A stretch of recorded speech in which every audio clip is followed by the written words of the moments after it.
Ahojte, vítam vás. Dnes vám predstavím knihu, pri ktorej som si uvedomila, aké predsavzatie som si dala. Totižto moje predsavzatie bolo, že ktorúkoľvek knihu prečítam, o tej nahrám príspevok. Lenže to som zjavne ešte nevedela, do čoho idem. Dnešná kniha bola vydaná v roku 2021 v nakladateľstve Golden Dog, českom nakladateľstve, má 187 strán. O akú knihu ide? Ide o knihu s názvom Utrpení tela od Moniky J. O'Rourke. Kniha má fantastickú obálku, naozaj krásnu obálku.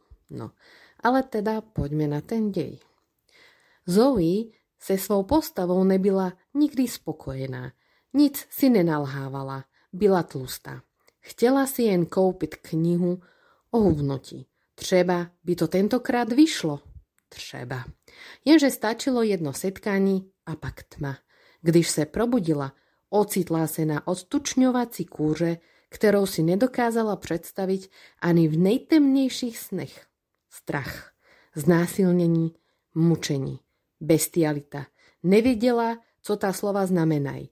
Teď to pozná z první ruky. A bude toho ešte víc. V knize nájdete nejen román Utrpení tela, ale také povídky Jasmín a Česnek a experiment s podstatou lidství, která z povídek vami otřese víc.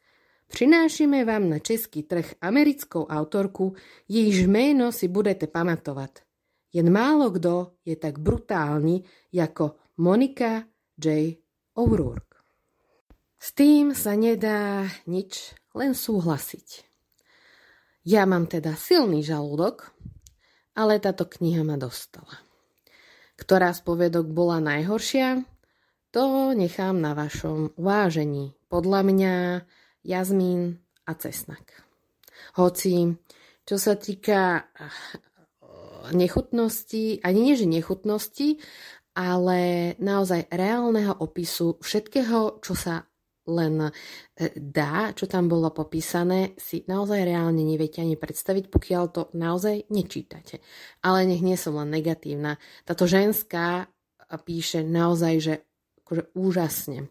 Preto túto knihu buď budete nenávidieť, buď ju budete milovať, alebo ja som niekde možno medzi. Každopádne garantujem vám, že po prečítaní tejto knihy na túto ženskú v živote nezabudnete a veľmi, veľmi dlho túto knihu budete rozdýchavať. Mne to trvalo dosť dlho a to som zvyknutá na veľmi veľa vecí. Dnes ani nepoužijem moju štandardnú ukončovaciu vetu, lebo túto knihu neviem, či by ste chceli čítať po večeroch, ale tak každý sme nejaký. Vyskúšajte, uvidíte. Každopádne ďakujem za pozornosť a počujeme sa na budúce.